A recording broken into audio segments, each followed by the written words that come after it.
Sebelum memulai obrolan, mari kita merokok dulu dengan Ensik ya. Ini gue dikasih, terus ada power banknya gitu. Mantap juga. Iya, jadi nggak usah rebutan colokan sama handphone. Bener-bener juga. Iya. Nggak ini ya. Ensik, I love you.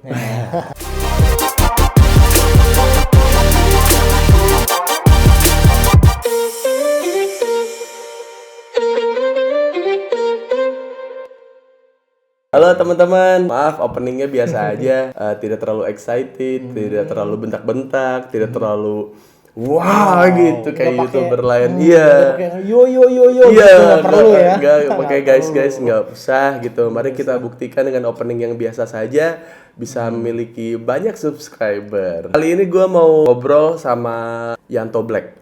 Yanto Black ini adalah seorang stand up comedian yang sudah lama tidak saya temui di komunitas dan baru-baru ini saja saya baru ngelihat dia lagi di komunitas ya. Dia tuh adalah juara Street Comedy 3. Dulu gue ikut juga, cuman gue 10 besar lah. 10 besar habis itu yang juaranya Yanto Black. Dan langsung to the point aja. Yanto Black itu ternyata menghilang dari komunitas stand up karena narkoba. Iya, terlibat drugs, gue terlibat narkotika. Bukan kalau terlibat kayaknya lu ketangkep gitu. Iya, Ya, lebih ke nyandu ya. Iya, dia lagi kecanduan drugs terus jadinya juga lingkungannya juga berubah, menjauhi anak-anak stand up karena Pastinya. tidak nyaman dan juga tidak bisa menyuplai dia. Jadinya dia Iya. punya lingkungan baru dan lingkungan barunya inilah yang akhirnya membuat Bapak Yanto Black ini jadi hilang. Seperti tidak ada yang kenal di komunitas stand up. Datang pun kayak gue pertama kali ketemu lu di acara apa ya? Acara Komtung kalau nggak salah di Bekasi, Pride of Bekasi waktu. Iya. Lebih baru lagi ada. Lebih baru lagi. Ada. Terakhir kemarin di apa sih? Jikompes kali ya. Iya, gue ngeliat dia lagi di Cigompes, terus gue bilang kayak, aja lu kemana aja Black, gue bilang.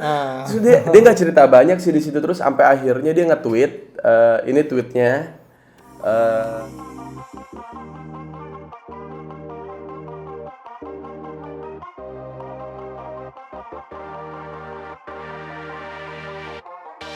dia nge-tweet, terus gue ngerasa kayak, aduh, gue punya istri yang dulunya juga pakai narkoba gitu, terus jadinya ya kayaknya gue harus ngobrol deh sama dia gitu. Bukan berarti gue aji mumpung dengan kondisinya, enggak gitu. Tapi gue juga tahu kalau bini gue tuh pengen cerita banyak soal pengalaman dia. Cuman dia bukan tipikal yang talkative gitu. Dan ketika gue bilang ke lu kayak, bro bisa nggak kayak ngobrol langsung gitu. Maksudnya kayak cara esensi juga dapat gitu. Terus cara pengalaman juga nggak ada yang lu tutupin gitu. Gue sih pengennya seterbuka itu karena orang nonton channel gue karena kejujurannya sih gitu. Dan lu pun sembuh karena jujur kan? Iya, karena jujur. Iya. Memang awalnya dari kejujuran. Iya. Nggak usah denial, nggak usah menyangkal gitu. Karena ya udah nggak berdaya lah gitu kan sama kecanduan gue udah nggak berdaya. Gue udah jujur gitu. Gue jujur sama diri sendiri gue. Bahkan pas lu rehab pun lu yang minta ya? Iya, gue minta sendiri karena gue nggak mau terlibat dengan hukum. Oke. Pas di rehab itu pertamanya lu dimasukin ke rumah sakit jiwa? Rumah sakit jiwa. Dan gue ngerasa kayak gue nggak gila gitu, ngapain gue ketemu sama orang yang bang ini bang aneh banget gitu kan menurut gue nggak gila gitu kan. Ternyata begitu gue masuk, oh ada instansi pemulihan nafsa ternyata ada di situ. Oh iya. Dan gue ngerasa oh ternyata bener gue ini sakit jiwa gitu kan. Drugs itu bukan dipakai buat hiburan, bukan. Memang itu buat medis gitu kan. Bener. Medis gitu.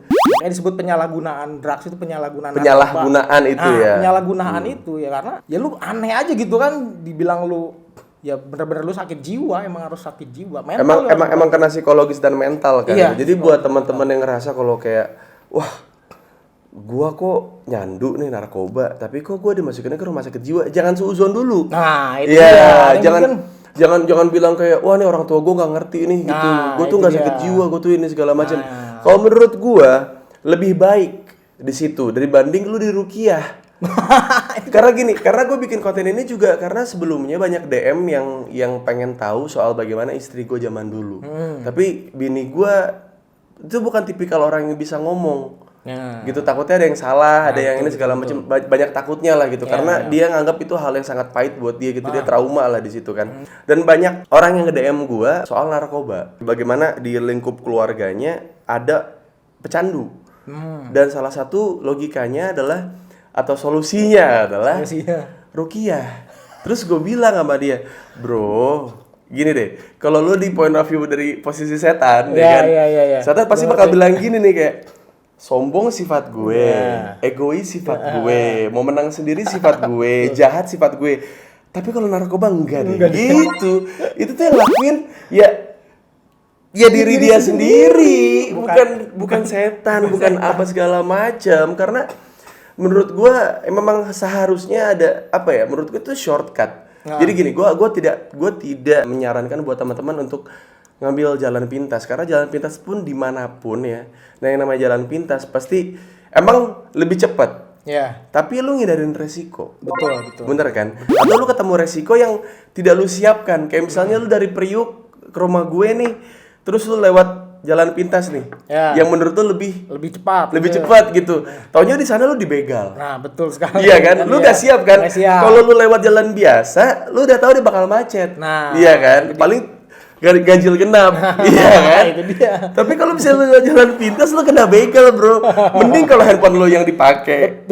Iya, dipakai. Kalau nyawa lu juga gimana gitu. Nyawa lu dipakai. Ya. Jadi ini nyawa lu terus digini sama begal gitu deh. Nyawanya dipakai. Padahal menurut gua yang harus dilakukan pertama adalah merangkul, menyayangi dan mau dan rela berkorban untuk orang yang mungkin waktu dia make merepotkan lu. Nah, itu dia. Iya kan? Itu adalah esensi terbaik dari bentuk cinta. Betul. Bentuk sayang itu. Kasih sayang sih yang utama itu. Kasih sayang keluarga itu. Itu kasih sayang keluarga itu yang paling utama karena mau gimana pun juga, mau lu senyembuhinnya gimana, tapi kalau keluarga lu ada penolakan kayak udahlah, dia mah udah nggak gue anggap anak, gue coret dari kartu keluarga. Aduh, itu akan membuat dia semakin malah semakin menjadi kalau Iya, menurut gua. Menjadi iya. jadi dia malah bukan ada keinginan untuk kembali normal, Iya, enggak ada. bener, Malah bener, justru bener. malah jadi lu malah udah gua mendingan sekalian aja gua Iya, overdosis. mending mati sekalian aja. aja Iya, gua. orang udah gak ada peduli sama Nggak gue ada juga. peduli sama gua, Iya. bodo amat atau enggak gua hidup aja di jalanan sekalian. Gua bertindak Iya. kriminal gitu Iya. kan. Timbulnya ntar malah takutnya lagi mah dia jadi begal. Dan make nyawa tadi. Ya, bener. Masih ada ya Anda ya? Masih ada ternyata. Lu kecanduan terus kayak keluarga minta lu rukyah deh. Menurut gua aneh gitu. Gua sendiri sebagai pecandu gitu. Gua ngalamin sebagai pecandu terus kayak misalnya keluarga gua lu harus dirukyah, gua sendiri nggak setuju. Aneh menurut gua gitu. Gua kecanduan karena perilaku gua sendiri, bukan perilaku. Menurut orang yang lagi mabok aja, itu tidak logis ya. Nah, Iya. Nggak logis gitu. Aneh. Berarti keluarganya mabok apa ya? Kebetulan yang ngebuat gue pengen ngobrol sama Yanto Black adalah punya kesamaan sama istri gue, yaitu adalah waktu itu kenanya apa? Gua sabu. Sabu ya, Sabu juga. Sabu ya, emang. Sabu terus kayak untuk apa ya? Kalau misalnya gua istilahnya duit menipis terus gua lagi sakau berat banget ya gua coba untuk putau. Tapi tetap nggak bisa Rasanya beda? Beda. Oke. Rasanya tetap gua harus pakai sabu. Oke. Tetap gua harus pakai sabu karena gua udah tahapnya udah konvulsif, udah jadi kebutuhan. Udah primer menurut gua, jadi gua harus pakai sabu. Apakah sabu itu lu pakai karena untuk kepentingan stand up atau untuk bikin materi yang lebih bagus atau apa enggak? Enggak, sabu enggak. Dulu karena Gua ngerasa kayak gua pakai sabu buat kenyamanan gua sendiri gitu. Gua enggak lu kenapa bisa nyabu? gue bisa nyabu gitu karena kayak gini ya. Awalnya itu gue nyabu itu gue kayak merasa gue butuh kayak tenaga lebih, support lebih karena gue kerja juga, Iya. terus Kantoran ya? kantor juga di pinggir laut atau di kapal gitu kan. Iya. Dia harus 24 jam juga. Oke. Jadi gue harus gimana caranya biar stamina gue terus nambah gitu. Pasti ke arah stamina ya. Stamina Iya. awalnya tadi di situ kan awalnya Iya. gue harus pakai nih, gue harus pakai. Tapi lama-lamaan malah gue jadi timbulnya habit, jadi kebiasaan terus konvulsif. Jadi gue butuh. Makanya ketika stand up waktu itu ada jadwal Black stand up ini atau enggak syuting ini gue nggak pernah gue ambil karena apa? Gue mikir kalau gue ambil gue nggak bisa nyabu.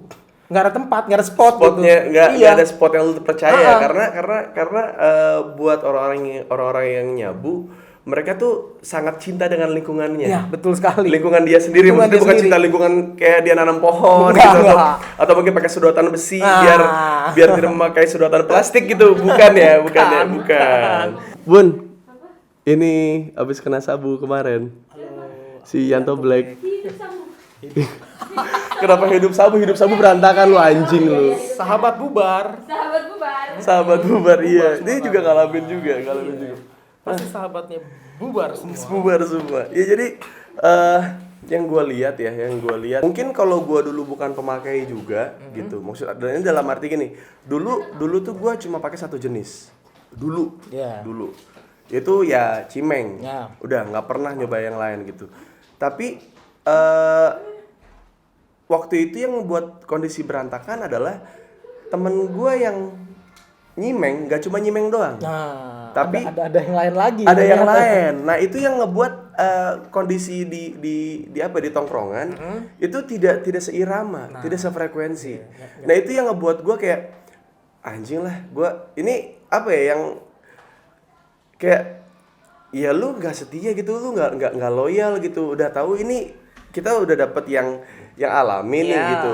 Lu pilih yang kimia. Tiba-tiba lu pilih yang kayak gini. Yang chemical yang buatan orang gitu. Dan yang ngebuat gua akhirnya berhenti adalah saat gua waktu itu lagi ngerasa kalau orang bilang kalau nyimeng tuh bikin imajinasi tinggi gitu. Gua akui memang. Tapi di sisi lain ketika gue lagi sama teman-teman gue lagi nongkrong itu biasanya kan kita bercanda, ngobrol gitu. Pasti ngobrol bercanda. Ini tuh udah mulai masing-masing, kayak dengerin musik sendiri, main game sendiri. Terus gue bilang kayak bodo amat gitu ya. Jadi hilang esensinya buat apa gitu. Jadi lu make barang cuma buat kesenangan lu sendiri ya buat apa gitu. Ini kita make rame-rame gitu kayak ya udah akhirnya di situ kayak gue juga ngerasa di tahap itu kayak ternyata emang ini mah alasan aja gitu, alasan biar kreatif, alasan biar nongkrong, alasan biar kita bisa bisa dibilang mungkin berkontemplasi gitu. Oke, gue mendapatkan itu semua, tapi ketika gue berada di lingkungan yang sekarang, terus gue berada di industri yang sekarang, gue udah punya anak, udah punya istri, gue udah punya karir gitu. Gue kayaknya kayak gue pengen ngebuktiin ke orang dalam keadaan sober pun gue bisa tetap berkontemplasi dan terbukti gitu. Maksudnya hasil gue dulu yang gue selama ini gue meditasikan gitu, gue ketemu dengan orang-orang yang tepat gitu, ngobrol, ngomongin soal hidup dan segala macam, itulah yang akhirnya gue hasilkan di beberapa interview gue yang gue ditanya-tanya orang yang segala macam itu. Ya gue bisa bilang kayak gue berterima kasih sih gitu. Gue tidak bisa bilang gue menyesal gitu. Karena tanpa proses itu ya gue tidak bisa punya pemikiran yang cukup luas gitu. Gue bisa sober gini ya, istilahnya gue bersih tanpa menggunakan apapun, gue bisa gitu kan. Imajinasi gue juga bisa kemana-mana, gue bisa liar kemana-mana, gue bisa seperti ini tanpa bantuan apapun seperti kimia lah apalah ya kan yang menurut kita ini kayaknya bahan yang menurut gue nih bagus untuk gue berimajinasi liar untuk istilahnya kayak misal gue seorang stand up comedian bikin materi seperti apa yang sebagus apapun. Ternyata enggak sih sebenarnya. Justru malah menurut gue kalau drugs itu drugs itu malah lu kayak ya lu terikat. Mau nggak mau lu kayak lu ini gue butuh. Secara garis besarnya gue garis bawah ini berarti ya. Lu berarti pakai sabu bukan buat bikin materi stand up. Enggak, bukan. Lu malah nyabu pas kondisi sedang enak. Iya, betul sekali. Dan lu punya duit banyak. Karena sedang enak. Terus lu kayak tiba-tiba jadi kayak gue sombong gitu kan. Awalnya gitu dia kesombongan. Karena duit yang lu punya ini setelah lu pakai duit dapur buat ngasih istri, buat ngasih keluarga, masih banyak. Masih banyak. Lebihannya banyak. Nah, di situ dia lebihannya banyak. Untuk istilahnya untuk keluarga udah tercukupi.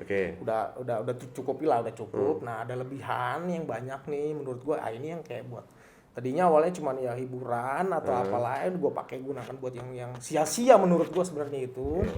Ya sia, ya itu cuma buat yang apa ya, bullshit lah menurut gue, apa sih nggak ada Berapa hasilnya juga. berapa tahun itu kan gua tuh terakhir ketemu sama lu tuh kan stand up street comedy Iya, itu. street comedy Street comedy habis itu gua lihat lu beberapa kali di komunitas acara-acara stand up terus habis itu lu ngilang. Ngilang gue di situ Berapa tahun tuh? sekitar 4 tahunan. 4 tahun lah ya, 4 tahun. Lu makanya 4 tahun itu berarti. Nah, selama gue pakai sekitar 2 tahun lebih lah, sekitar 2 tahun, sisanya 2 tahun itu gue gunakan untuk rehabilitasi. 2 tahun.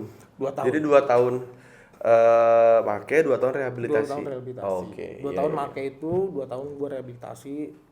Selama 2 tahun gue rehabilitasi, jatuh bangun. Karena seorang pecandu itu kayak, gue nih selama 2 tahun gue bersih nggak mungkin juga, pasti ada jatuhnya. Ada relapse ya, Ada relapse-nya, ada kambuhnya juga. Makanya lu sempat pakai putau, itu disuntik. Enggak, gue nggak. Gue di drugs, tetap Di drugs dibakar. Dibakar Oke, juga, itu untuk ngurangin rasa nyeri lu Rasa nyeri waktu lu sakau sabu. Gue sakau sabu, pakai putau di drugs itu karena apa? Karena emang nggak ada aja, nggak ada waktu itu, nggak ada emang kebetulan. BD-nya juga, kawan gue BD-nya juga nggak ada, dia udah istilahnya Kabur terlibat sama hukum juga kan. itu kau kena juga. Ada yang kena juga. Terus gue make putau nih, gue bakar, ternyata nggak ada sensasinya juga, gue harus nyari sabu juga gitu. Tapi gue sempat selama 2 tahun relap, jatuh bangun, terus mulai belajar lagi, dan gue ngerasa kayak sekarang gue udah bersih, gue udah bersih, clean, tinggal gue nyari bertahan dari kewarasan aja sih, clean and sober itu yang Clean and sober itu ya yang dipertahankan sekarang gitu. Itu clean and sober. Mungkin teman-teman juga mau tahu, maksudnya dalam tahap lu 2 tahun itu lu kena, lu kehilangan apa aja? Maksudnya kehilangan gimana nih? Kehilangan dari segi dari segi materi dulu aja deh. Dari segi materi. Yeah. Udah pasti kalau materi mah hilang semua, materi tuh hilang. Kayak gue harus kehilangan kayak mobil gue juga harus gua jual juga buat kesembuhan gue juga. Oh itu jadi lu jual bukan buat lu beli barang waktu itu? Oh itu waktu lu beli barang malah waktu itu karena waktu gue beli barang gue masih kerja. Gue masih kerja, masih enak, masih punya duit. Jadi waktu lu rehab, lu ngerasa lu cukup. Gue rehab, gue cukup. Gue habisnya pas untuk rehab aja. Oh jadi abis barang itu malah abisnya buat rehab, jualin barang itu. Gua buat rehab. Tapi waktu lu kena ini nggak pakai karena duitnya ada. Duit ada. Makanya tapi gue mutusin untuk berhenti. Gini loh, gue mutusin untuk berhenti. Kalau misalnya gue masih jalanin terus, gue masih bisa kerja, gue masih punya duit. Tapi kalau gue jalanin terus, timbulnya ujung-ujungnya pasti gue mati. Iya. Karena gue udah ngalamin 2 kali overdosis. Oh makanya lu rehab? Karena lu OD 2 kali? OD 2 kali. Anjing. Gue overdosis 2 kali. Pertama gue overdosis di rumah, setelah gue make di luar, gue pulang. Sampai di rumah gue overdosis. Di rumah berarti kondisinya? Di rumah, kondisi di rumah gue overdosis. Terus nyokap gue kata kakak gue nih, nyokap gue pingsan gitu kan, lihat gue overdosis. Gue sadar, gue udah di UGD, udah di rumah sakit, gue sadar.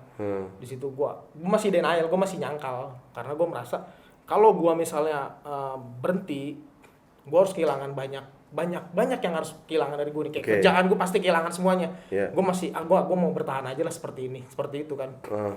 Tapi begitu gue jalan-jalan lagi, gue OD lagi ini gue bareng sama komunitas drugs gue gitu. Gue OD lagi, ternyata OD gue nih gue dicuekin gitu kayak. Oh makanya lu bilang sabu itu sahabat bubar. Iya. Kalau ada barang ngumpul. Kalau pas ada kenapa-napa pada bubar semua. Ketika gue OD gitu, maksud gue gimana sih lu temen bawa gue gitu kan, bawa kayak ke rumah sakit atau gimana? Enggak, gue ditinggalin gitu aja. Di pinggir jalan. Gue nggak kenapa-napa gitu. Gue di pinggir jalan, ketika gue sadar orang pada ngeliatin dan gak gue kenal gitu kan, karena ketika gue lagi selesai ritual gitu, gue keluar terus ngerokok, tiba-tiba gue OD, terus gue ditinggal gitu aja, cuman ditaruh di balai gitu, diumpetin gitu kan, terus gue diumpetin? Iya, kayak diumpetin gitu. Gue mikir kalau misalnya gue mati, anjing gue jadi kayak mayat yang di berita-berita di koran-koran lampu hijau kayak gitu kan. Yang tagline banyak-banyak gitu kan. Iya. Gue gak mau kayak gitu ya, gue sampai mikir anjing gue gak mau kayak niat gitu. Yang ngumpul dari grup WhatsApp. Itu dia. Iya. Nggak taunya nyawanya up. Iya gitu kan. Biasanya ada berita-berita gitu, pasti bahasa-bahasanya kayak tai. Nah itu dia yang anjing kayak gitu. Gue gak mau kayak gitu kan. Terus gue mikir, bangsat banget kayak begini. Terus tiba-tiba gue langsung gue nggak boleh nyangkal, gue nggak boleh denial, gue nggak berdaya, gue sama adiksi gue. Akhirnya lu memutuskan, lu dipecat atau? Enggak, gue resign. Lu resign. Gue resign. Gue memutuskan untuk resign dan gue memutuskan untuk rehab. Gue masih punya tabungan pundi-pundi gue. Tabungan gue ini gue siapin buat gue rehab. Nggak apa-apa gue miskin, yang penting gue sehat. Yang penting gue masih dapat kasih sayang dari keluarga. Komunitas stand up pun juga kayak kangen aja sama lu. Iya. Maksudnya kayak tidak ada mata yang sinis ke lu gitu apa gimana. Enggak, malah kita kayak lu kemana aja gitu. Tapi ya mungkin juga ini buat teman-teman juga jadi tahu alasan kenapa Yanto Black sempat ngilang gitu kan. Jadi kayak ya mari kita bantu gitu karena malu lah gitu, biasanya kan keluarga paling jahat ya. Iya. Ya, kalau urusan gini biasanya keluarga paling jahat keluarga kan. paling jahat. Ya entah ya mungkin nggak dianggap lah apa segala macam atau mungkin istri lu pun sekarang bisa nyerahin lu bisa. gitu. Terus tetangga-tetangga lu juga sekarang ngejauhin lu gitu. Tapi sekarang kondisinya keluarga tetap support. Keluarga support. Istri masih ada. Istri masih ada. Tetangga? Tetangga ada dong tetap, walaupun masih ada sedikit yang bergosip ria mungkin. Oh iya. Ya itu wajar lah ya, maksudnya wajar ya. Mungkin keluarganya belum kena. Ya itu dia. Dan kalau gosipnya itu, buset, gosipnya lama banget dia. Kalau gosip bisa dari pagi, dan yang ngegosipnya paling ya itu, ini nih narkoba gitu aja gosip. Spotnya depan musola lagi kalau gosip. Anjing banget. Biar langsung dimaafin. Mungkin, atau biar langsung kedengeran kali ya. Iya, bener. Iya, kedengeran. Dan gue bencinya kalau ajan bubar. Ngapain coba ajan bubar gitu? Jadi batas religius mereka itu cuma sebatas azan, pokoknya bubar gitu. Ajan kelar balik lagi, ngapain? Lanjut lagi kita bergosip yang tadi. Itu zabu juga zabu. Azan bubar. Ya kan kalau zabu kan sahabat bubar. Iya. Betul juga. Itu berat banget sih menurut gua, kayak maksudnya lu mau ngomong, lu mau rehab dengan kesadaran lu sendiri gitu. Walaupun lu relapse beberapa kali gitu. Dan lu sempat OD juga, lu sadar diri dengan kondisi lu dan lu nggak bisa. Musuhnya sabu kan duit ya. Duit. Karena kalau lu megang duit, makanya lu resign. Makanya gue resign karena apa? Musuh seorang pecandu yaitu duit. Karena nanti ketika lu mungkin bisa bilang lu masih tetap rehab, tapi ketika lu punya duit, lu bisa mempergunakan uang ini ke situ lagi dan lu bisa bohong. Betul. Nah, karena gini, jangan itu pembohong yang paling cerdik banget. Iya, gue pernah mengalami ya, teman-teman gue begitu sih yang nyabu sih ya. Iya. Gue mungkin bisa bilang kayak gini, kalau nyimeng itu ini lu, ya kan? Pas lu nyimeng lu jadi segini. Ya. Jadi ada lu yang lain, yang lu bukan lu yang lain sih, lu extend. Jadi lu tuh jadi naikin volume kepala lu, lu maksimalin volume badan lu gitu, kayak lu bisa dengerin detak jantung lu, organ-organ tubuh lu bekerja gitu kan. Kayak aliran darah tuh kayak ngalir. Iya, lebih peka, gitu lebih peka gitu. Nah, kalau sabu atau chemical atau kimia lainnya itu tuh kayak ini tuh lu lagi make. Iya. Nah, nanti misalkan lu lama-lama kan lu pasti lebih pede sama yang ini kan. Betul. Ya kan, pas lu lagi make kan. Lama-lama yang ini buat apa gua hadir. Betul. Karena dia hadir pun hanya untuk mengeluh. Betul sekali. Gue tuh nggak gini tahu. Gue tuh orangnya pede. Gue tuh orangnya tuh talkative. Gue tuh pinter. Gue tuh kreatif, cerdas. Iya. Ngapain gue jadi orang yang ini? Betul sekali. Iya kan? Lama-lama ini kegerus. Nah, ketika nanti lu ingin sembuh, lu ini hilang nih karena udah nggak make, ini nggak ada siapa-siapa. Betul sekali. Lu jadi diri lu nggak bisa, lu jadi diri dia juga. Betul. Ini yang ngebuat lu rusak gitu. Jadi psikologis itu yang paling pertama harus dibenahin berarti kan. Psikologis di dalam kan, maksudnya percaya diri lu. Kayak lu menemukan lagi diri lu. Betul, lu kayak anak ABG lagi berarti kan. Kayak ngulang lagi, awal lagi gue kayak lahir kembali lagi lah. Gue harus lahir kembali lagi gitu. Karena dari pengalaman gue ke bini gue gitu, jadi gue bilang gini sama dia, gue itu jalanin hidup itu keras gitu, dan gue pun berada di lingkungan yang salah satunya ada yang kayak lu gitu, makanya gue bisa ngadepin lu, gue bilang gitu. Karena dulu sempet teman gue nyebelin gitu. Dan gue tahu sifat nyebelin lu ini emang ada yang dari lu, ada yang emang dari barang yang udah lu pernah pakai dari luar, eksternal gitu. Waktu setahun gue nikah sama bini gue tuh udah nggak kuat. Gue sampai bilang sama dia kayak gini, lu mau lanjut sama gue atau enggak? Karena gue nggak bisa, gue sangat nggak bisa ngadepin lu. Karena gini, ilmu yang gue kasih, omongan yang gue kasih ke lu semuanya berdasarkan gue hidup normal. Ya. Hidup normal, gue disakitin dan gue tetap jalan. Gue normal, gue tidak ke sabu, nggak kemana-kemana, ya gue jalanin gitu, gue berpikir gitu. Dan apa yang gue jalanin dalam hidup, akhirnya gue tuangkan ke dalam sebuah pemikiran, dan pemikiran itu gue coba kasih ke lu. Nah lu, ya, hidup lebih parah dibanding gue, lebih gelap dibanding gue, punya pengalaman yang lebih jauh dibanding gue, tapi lu nggak dapet apa-apa. Tapi lu selalu bersikukuh dalam lu berargumen, dalam lu mengutarakan sesuatu ke gua, itu berdasarkan waktu lu nyabu. Gimana sih? Kayak lu udah nggak mau nyabu nih, tapi pemikiran-pemikiran lu waktu lu lagi nyabu, tetap lu bawa gitu. Terus gua bilang kayak gimana? Gua gimana cara bawa lu nih gitu? Kayak ke kehidupan normal. Karena di kehidupan normal ya. Itu bagaimana kita kayak gimana ya, bini gue sempet ngomong juga kayak, ya kalau emang pengen hidup normal gitu, kenapa gue masih disakitin gitu.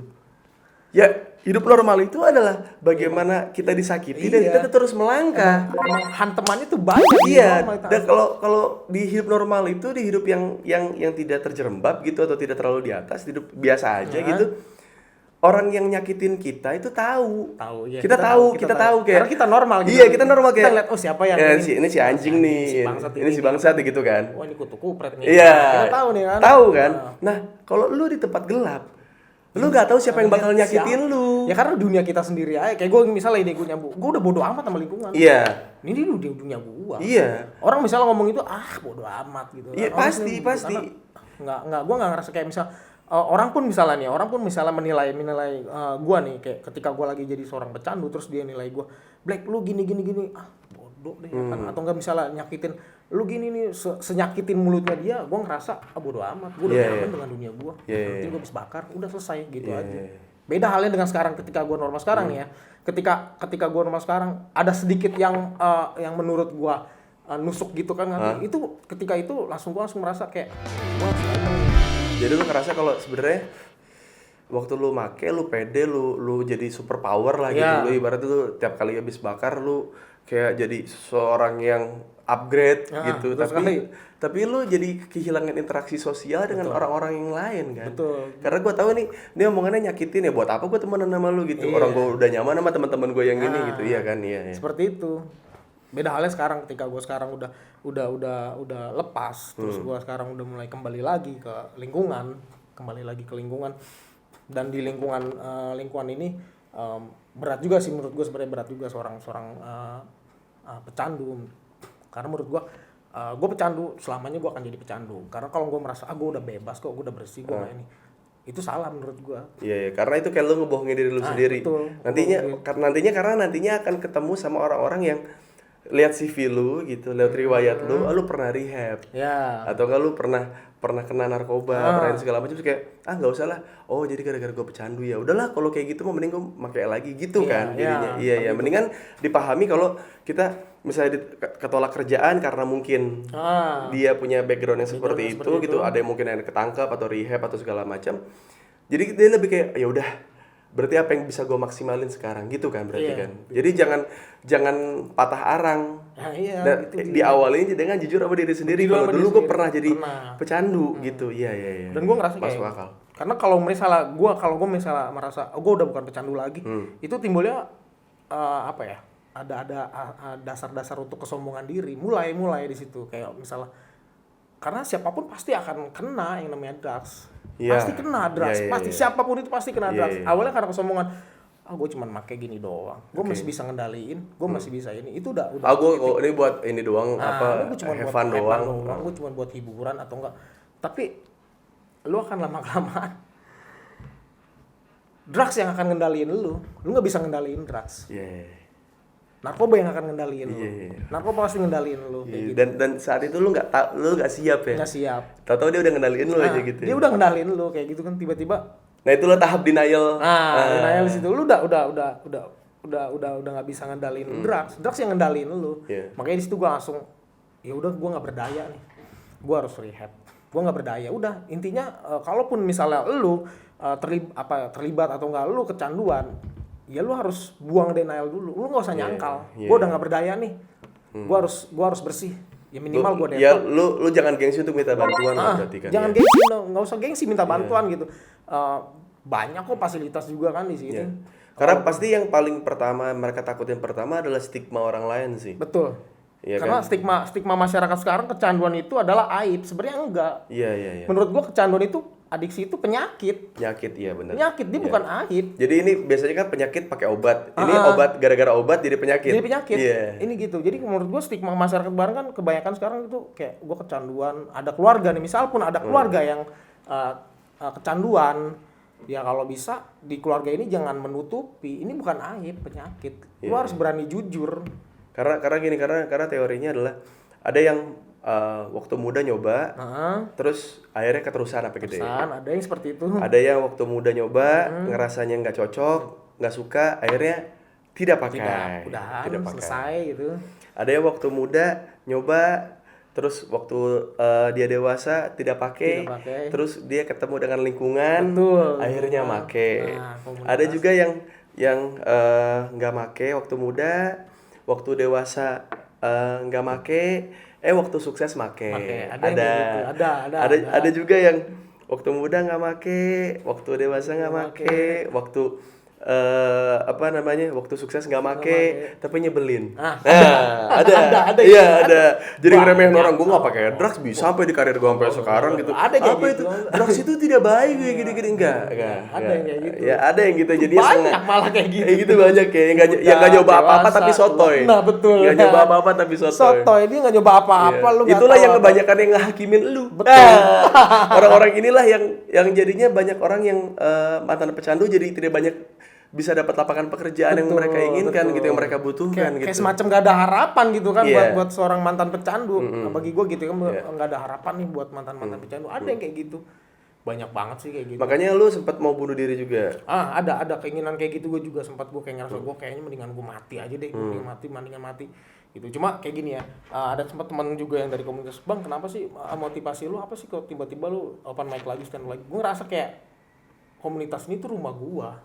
Ternyata ini adalah rumah gua dan gue bisa kembali, dan anak-anak komunitas nggak ada yang berubah. Mereka welcome aja gitu kan. Jadi gue kayak ngerasa kembali ke rumah gua lagi gitu. Ya, dan lu jadinya ngingetnya bukan lu waktu lu lagi make, tapi pas lu pertama kali stand up lagi ya. Dan gue pertama kali stand up, gue ingetnya di situ pertama kali gue open mic lagi, gue ngerasa jadi memori lu nge-recall yang itu kan. nge-recall lagi, gue nge-recall lagi. Jadi lu nge-skip bagian waktu lu lagi make di kepala lu. Kepala gue udah gue skip.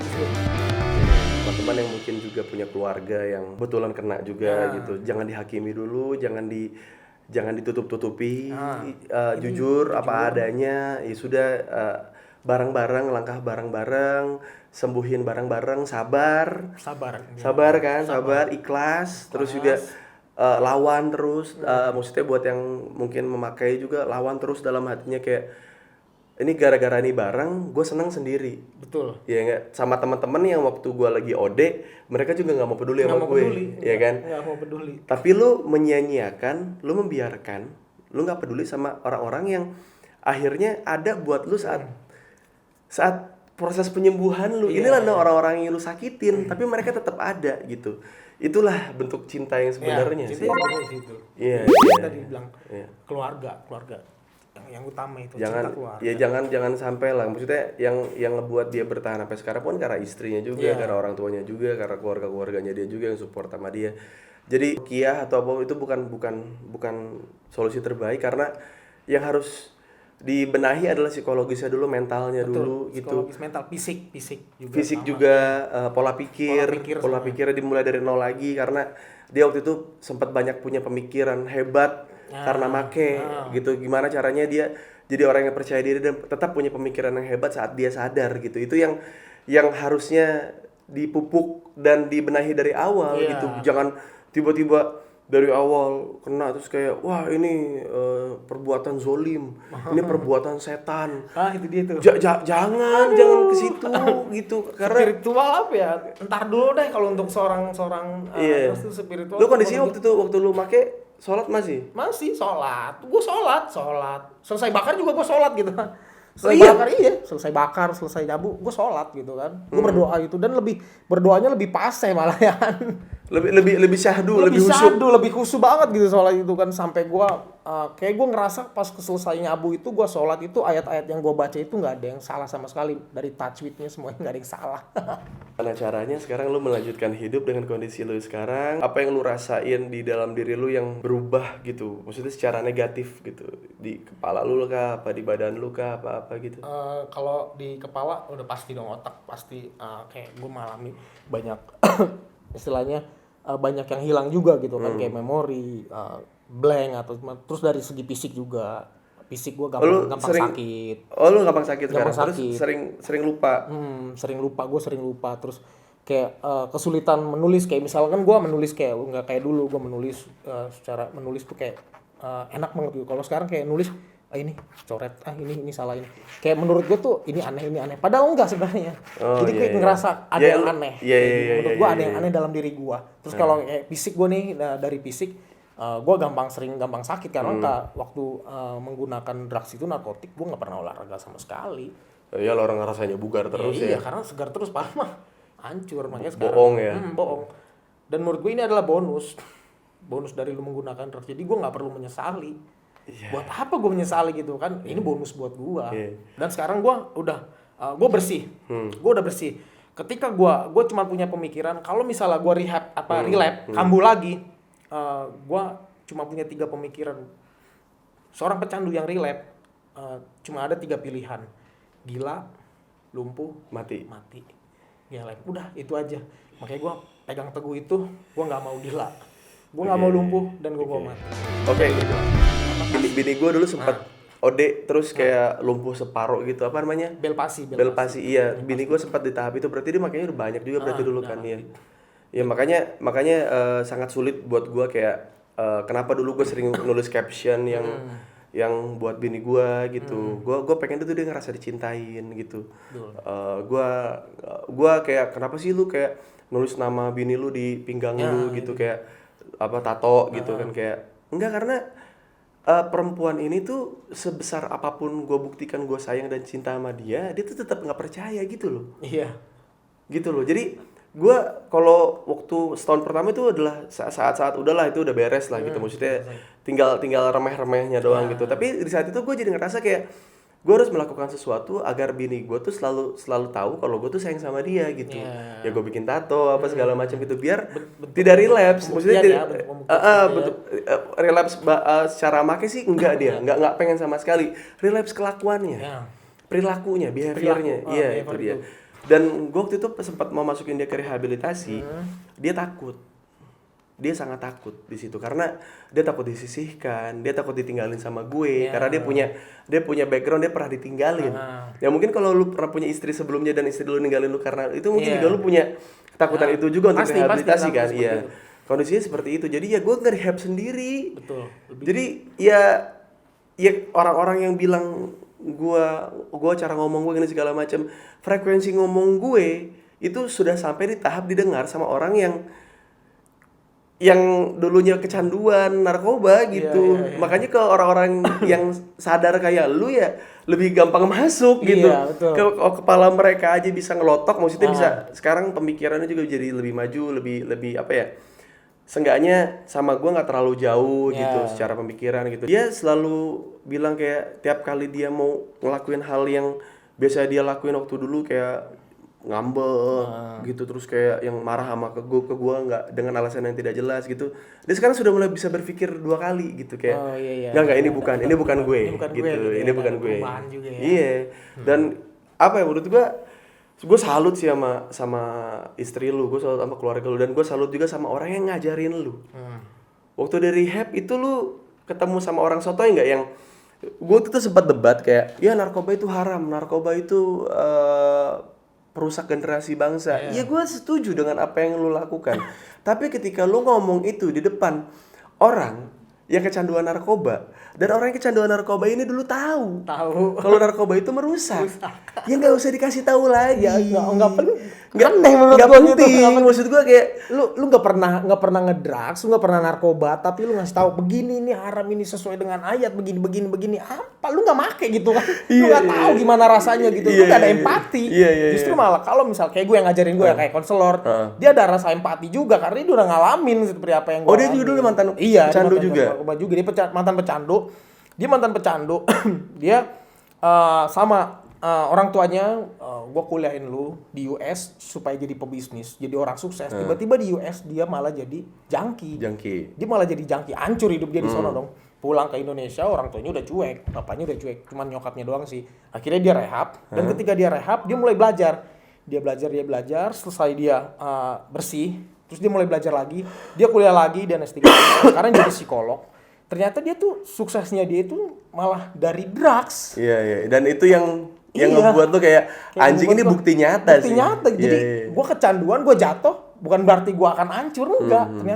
Ternyata jalurnya gue nggak kayak misal konselor gue nih, dia nggak jadi seorang pebisnis, tapi dia jadi kayak misalnya ya menurut gue sukses gitu. Dia dosen, terus dia di dosen juga, dia jadi konselor, psikolog juga, semuanya apa yang udah dia istilahnya udah makanya semuanya. dia maksudnya dia punya empati sama lu. Maksudnya kayak gue tahu dulu rasanya gimana, kalau lagi make gimana gitu. Sakaunya kayak gimana, withdrawal itu kayak gimana. Terus ketika lu stres seperti apa, terus lu kayak lu harus bisa ngelola stres kayak gimana. Itu dia kayak empatinya ada gitu. Jadi gue ngerasa gue harus bisa kayak dia juga nih. Oke, gue jatuh, sekarang gue jatuh. Masa gue nggak bisa bangun lagi? Iya. Ini lu jatuh juga gara-gara lu diri lu karena sendiri juga. Gue sendiri kan, karena gue jatuh gitu. Gue masa nggak bisa gitu kan? Toh dia juga bisa. Oke, dia nggak jadi pebisnis, tapi dia bisa jadi seorang konselor yang menurut gue memanusiakan gitu. Pokoknya menurut gue nih kayak dia semacam ini motivasi buat gue. Kayak waktu lu sempet berapa kali lu udah lagi di rehabilitasi, lu sempet relapse kan? Iya, gue sempet relapse. Terus lu bilang apa ke dia? Gue jujur, gue relapse karena kita ada sesi narkotik itu dibangun dengan kejujuran, semuanya kejujuran. Kita sharing semua bareng-bareng, semua sama pecandu, saling membantu, kita saling membantu dari pecandu untuk pecandu oleh pecandu karena semuanya pecandu. Kita jujur, gue relapse, gue jatuh lagi, kemarin gue habis pakai dan gue sekarang ngulang lagi dari awal. Terus seperti itu karena terus dia bilang apa pas lu ngomong gitu? Kita nggak komen. Nggak komen dia? Nggak komen. Kita hanya mendengarkan semua sharing itu. Kita dilarang sama sekali untuk komen. Jadi si konselornya diem aja udah? Diem aja. Udah diem aja. Diem. Terus karena kejujuran ya. Karena kejujuran. Kita sharing, kita jujur. Kita nggak boleh ngejudge. Lu harus gini. Enggak. Itu nggak boleh ngejudge untuk seorang pecandu. Dan berlaku juga sih sebenarnya untuk masyarakat yang lain juga kan. Kalau ketika lu lagi sharing, ketika lu punya masalah, terus kita ngejudge, lu makanya begini, itu salah menurut gua. Iya. Kayak misalnya lu di sosmed pun lu ketika berbicara, gua mau sharing nih berbicara, tiba-tiba ada yang ngejudge di situ kan, makanya lu begini. Nah, enggak, lu soalnya lu nggak ada di hidup gue iya, lu gitu kayak gua, gitu. Lu kemarin di Twitter, gue tuh seneng banget di reply-nya tuh kayak semangat ya Black, semangat kayak iya, kayak ngasih support gitu. Iya, gue seneng, maksudnya kayak nggak ada mulut racun gitu loh. Kayak, karena tuh mungkin di Twitter ya, kalau di Instagram mungkin ya ada yang kontol soalnya. Iya bener, banyak banget. Kayak gue males banget Instagram. di-share gue sebenarnya males main Instagram tuh kayak gitu karena emang Instagram itu ya itu kontol-lohot menurut gue itu. Kontol-lohot ya? Iya, kontol-lohot. Racun ya? Racun. Mulut racun ya. Gue juga bersyukur dengan background story gue gitu. Gue juga bersyukur dengan lingkungan gue gitu. Yang akhirnya gue jadi bisa ngeladenin bini gue juga bisa ngobrol sama lu gitu. Orang-orang yang dulunya mungkin kayak mikir, jangan gaul sama orang-orang kayak gitu tahu. Nanti lu ikutan atau enggak lu ntar kena ciduk apa segala macem. Menurut gue gini kayak gue di antara teman-teman gue yang lain selingkuh masuk aja gitu. Iya. Selama gue nyangga mah ya gue mah aman-aman aja. Iya itu kayak, dia. Buat apa lu mau ngelakuin seperti apa kalau diri gue sendiri enggak ngelakuin ini buat apa? Ya iya, itu dia gitu kayak ya siapa tahu mereka butuh bantuan, siapa tahu mereka butuh waktu gitu buat orang ngobrol gitu. Toh kalau misalnya mereka minjem duit pun gue juga nggak bakal ngasih gitu ya buat apa gitu. Betul. Gitu kayak karena gue tahu gitu lu pokoknya gue udah nggak peduli setan gue udah peduli setan dulu kan. Kalau gue kan biasanya ke orang kan kayak coba pakai perspektif lain gitu. Ketika gue ketemu orang nyabu, gue udah ngomong apa segala macam, terus dia minjem duit ke gue, apapun alasannya gue bilang gue nggak punya sih. Iya, jangan. Pokoknya untuk Tukang seorang bohong junkie, anjing sabu sih. Ih. jangan deh, junkie jangan. Pokoknya lo berurusan uang dengan seorang junkie itu nggak usah, jangan deh. Iya. Lebih baik lo bilang nggak ada, udah selesai sampai di situ aja. Karena males, iya. Ya itu sahabat bubar itu juga Sahabat gitu. bubar, Kalau ya. gue kenapa-napa juga dia ya bodo amat bodo gitu. amat. Iya, makanya dulu yang ngebuat gue mau nolong bini gue adalah karena dia yang minta. Dulu gue sempat punya mantan yang kayak gitu, kayak gue tarik-tarikin gitu, nggak mau. Karena emang dianya juga nggak mau gitu. Iya. Kalau bini gue dari awal gue ketemu terus gue jadian sama dia, terus kayak dia bilang tolongin gue ya, karena emang circle ini racun banget sih gitu. Betul. Di sisi lain ini nyaman gitu, di sisi lain tapi juga lu tahu kalau ini anjing gitu. Orang-orang ini tuh bakal bisa ngebunuh gua kapan aja gitu, bisa nikam gua kapan aja gitu. Kayak butuh orang lain, dan lu untungnya punya istri yang istri gue yang supportnya luar biasa deh, luar biasa. Terus istri lu selama berarti 2 tahun ini berarti lu tidak punya penghasilan? Enggak, gua enggak punya penghasilan. Selama rehab ini lah gitu. Terus istri lu gimana? Istri gua masih alhamdulillah masih bertahan dia, Mas. Dia yakin dan percaya sama gua. Suatu saat lu pasti dia suatu saat gue ngerasain sih. Ya. Suatu saat lu nggak akan begini. Gue percaya sama lu. Gue yakin sama lu, dia ngomong kayak gitu sama gue. Gue kenal lu, bukan lu yang kemarin kecanduan, bukan. Anjing, karena dia sudah mengenal Yanto Black jauh sebelum lu kena. Gue kena. Dan ketika gue jatuh, dia tetap bertahan di samping gue. Itu akhirnya yang ngebuat lu bisa ngelawan semua di dalam hati lu. Karena masih ada orang yang mau berjuang buat lu kan.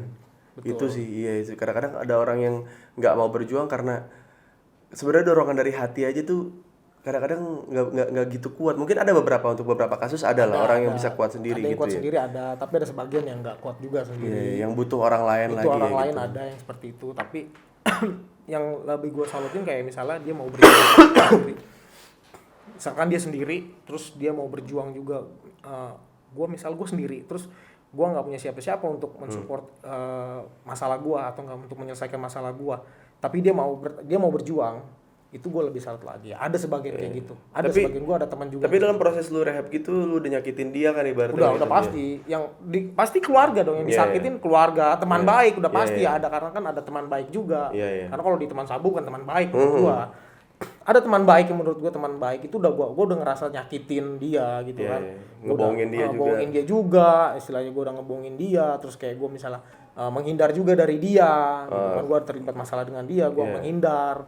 Ya karena apa? Karena gue punya masalah, ternyata gue adiksi dengan di situ. Jadi gue ngerasa kayak gue udah nyakitin banyak orang, terus saatnya ini gue harus bisa ngembaliin kepercayaan mereka juga. Oh, sebelumnya mereka murtad? Enggak juga sih. Ngembaliin kepercayaan? Bukan oh iya, sorry. Kepercayaan, ini keyakinan. Sorry. Ngewe tetap dikasih nggak? Iya dikasih lah. Anjing lu surga lu bro. Siapa nama bini lu? Rina lu surga lu, Rina lu anjing lu. Aduh gila lu. Keren. Gila dia lu nafkahin dia juga, dia berobat juga, tapi lu ngasih ngewe juga. Tetap enak ngewenya. Ya iya, cuman ngewenya pas di rumah lah, nggak di rehab. Oh iya maksud gue ya gitu lah, maksud yang lain kesian yang rehab di rehab kasihan lu. Iya bener juga. Ya itu jualan kan pasenya kan, kalau di rehab kan gue pasenya kan pas lagi pulang aja, misalkan sebelum di rumah, karena 6 bulan kan harus di asrama, di rehabilitasi di situ, ya itu yang susah. Gue kasih tau nih mau masuk rehab, keluarga jenguk bawa rokok, kantongin sama satpam, nggak nyampe dalam. Tapi satpam nggak salah juga, satpam kan nggak bilang tiba-tiba ada ngasih rokok, ya satpam kan sesuai dengan peraturan, rulesnya ada, dilarang membawa rokok gini, satpam juga nggak bilang dia. Ya ibu kan udah dikasih tahu nggak boleh bawa rokok, kenapa ibu bawa rokok? Saya nggak masukin ke dalam lah kata dia. Begitu. Makanya gue nggak pernah ngerasain rokok di sini, nggak ada rokok sama sekali. Kenapa ya? Ternyata rokok keluarga bilang udah ada rokok buat lu gini ya. Lu jadi suzon. Iya jadi gue suzon. Kayaknya nggak ngirim dan ini bohong gitu. Bohong. Ternyata mentok, emang salah juga. Akhirnya gue kasih tahu jangan bawa rokok. Itu dia yang intinya adalah pengen gue sampaikan adalah kenapa gue nggak mau bohong. Iya. Ya, karena bohong itu dekat sama narkoba. Betul. Iya, kalau jujur tuh orang sober bro. Betul. Jujur tuh orang sadar. Waras dia waras. Nyembunyiin aja deh kan kejujuran.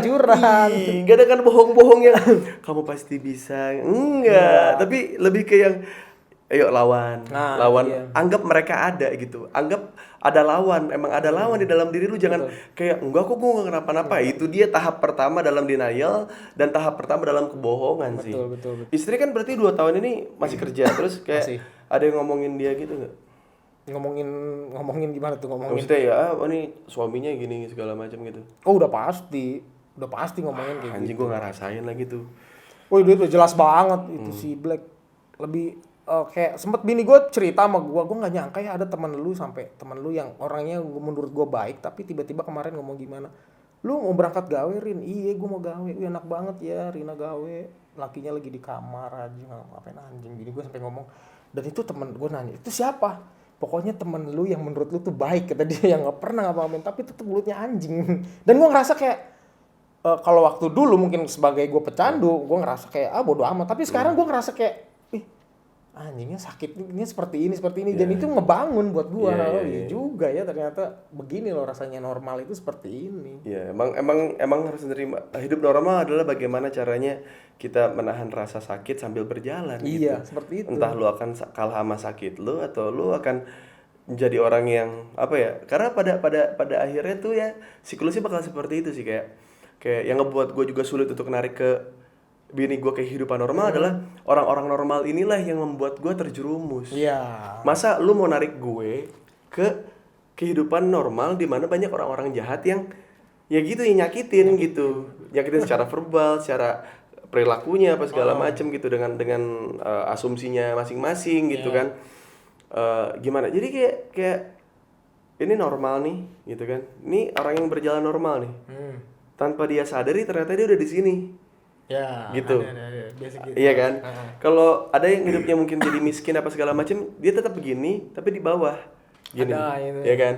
Kalau misalkan yang narkoba tuh kayak jatuh gini kayak hilang, terus pas dia mau ngintip lagi kayak anjing orangnya dia lagi dong gitu. Iya kan? Dulu gua tanpa punya predikat pecandu aja gua dulu diomongin orang gitu. Apalagi sekarang gue udah dengan predikat gue di belakang gue adalah pecandu narkoba dulunya gitu. Terus kayak ya itu dia fungsinya teman itu di situ sih. Gitu, kayak nganggap kalau ngebuat orang tuh believe kalau masih ada orang baik gitu. Kalau nyadar masih ada orang baik tuh kayaknya lu masih ada enggak kok ini mah anjing aja dia gitu. Kayak ini memang mulutnya anjing aja. Jadi lu bisa membedakan yang mana yang memang orang baik dan orang yang pura-pura baik gitu. Itu. Iya kan? Dari situ aja dulu deh gitu, nggak usah jauh-jauh lu mikir harus sumbangan kemana. Enggak, di depan mata lu ada orang butuh bantuan itu gitu. Iya, nggak perlu gua harus gue nih nyemprotin air nih ke ini nggak perlu. Iya, kayak gue mau matiin ini nih kebakaran apa nggak perlu sebenarnya gitu. Iya. Dari lingkungan lu sendiri terdekat dulu aja deh, banyak yang butuh bantuan sebenarnya. Kayak apa, kayak gue di posisi kayak sekarang disebut ya public figure lah, artis apa segala macam gitu. Gue kan sering gitu kayak, bang lu nyumbang dong bang ini, bang lu bersuara dong bang buat ini, bang ini gini. Kayak tunggu dulu gitu, emang lu tahu orang-orang terdekat gue aman-aman aja gitu. Kayak emang lu tahu kalau duit gue lagi gue pakai buat transfer siapa, teman gue siapa, saudara gue atau keluarga gue, ibu gue, bokap gue gitu. Lu nggak tahu, kayak seolah-olah tuh kayak jadi public figure tuh harus selalu show off gitu. Membantu yang jauh gitu. Sedangkan yang terdekat sendiri aja butuh. Iya, kayak gua nih orang-orang yang selalu ngebantuin yang bisa gua lihat gitu. Kayak teman-teman terdekat gua aja dulu gitu yang bisa gua bantu, selalu dinyinyirin sama orang yang nyumbang jauh. Kayak, lihat dong gue. Ini gue nyumbang ke sini nih gitu. Lu parah lu enggak nyumbang lu. Tunggu gitu, kayak gue nggak pernah nyinyirin lu loh. Iya, gitu. Kayak gue nggak pernah nyinyirin lu, kayak gue nggak julid sama lu gitu, kayak kayak tiba-tiba jadi kayak begitu. Iya, kayak lu nyumbang jauh pun gue nggak pernah nyinyir kayak bro itu keluarga lu, adik-adik lu, teman-teman lu lagi kelaparan. Kenapa lu?